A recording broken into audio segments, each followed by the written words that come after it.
Recent research has revealed Singapore's SMEs, the engine of its economy, are exposed to worrying levels of business risk. Join me as Karl Hamann, CEO of QBE Insurance Singapore. Your research found that some businesses don't see insurance as being vital, or in fact realise that insurance can be tailored to meet their individual needs.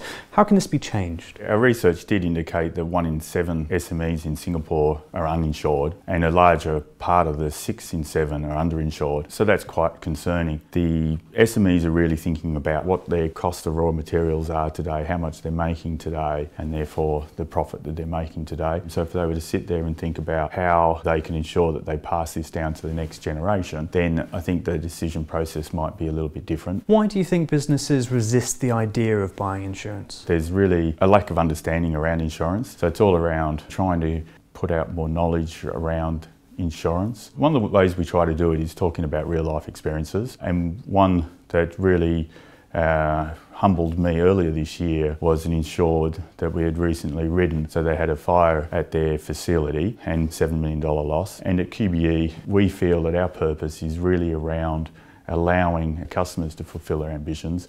So by having the insurance protection in place was really allowing this person to get back into business, and we're now helping them do that. So it's making sure that we have the products and the discussions to ensure that they can live their ambitions in life. When we talk about tailoring insurance to individual business needs, what kind of unique needs are you identifying? When people think of insurance, they just think of the common types of insurance like that an SME might buy, but there's so many other types of risks. We want to have a holistic discussion with the SME owner, and when we talk to an individual, they might not see the risks that other SMEs see that they face. In Singapore, we do a lot of trade credit insurance, so that's really insuring your trade receivables. So if you've got key customers, it could be a big part of your turnover that would be impacted if they were to fall over. One of the top risks that SMEs saw in Singapore was around the loss of talent, and obviously that has a significant cost, doesn't it? Because if you lose someone, it's not just the hiring process, there's also the retraining, the intellectual knowledge that they've built up. So it takes someone that's coming on board at least 6 months to be fully operational. And an emerging risk is around cyber, so QBE is developing products around cyber risk as well. So how can businesses insure themselves against these new emerging kinds of risks? Everyone's heard of risk management, but they might not necessarily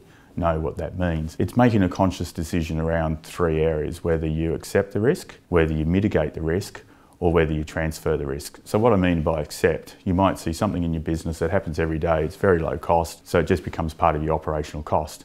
When you mitigate, you might change procedures, you might change processes, or you might feel that a piece of machinery is old and has a high risk of breaking down, so you replace it. And then the third aspect is you transfer that risk to an insurance company. And I think that's what is lacking. So we spend a lot of time with our agents, training them on our products, but then also encourage them to sit more with their clients to really understand their business. You can't pick up a product off the shelf and give it to an SME, because every SME is different. And SMEs in Singapore play a huge role in the economy, so it's very important that they understand the risks in their business to ensure that the economy continues to thrive. Karl, thank you.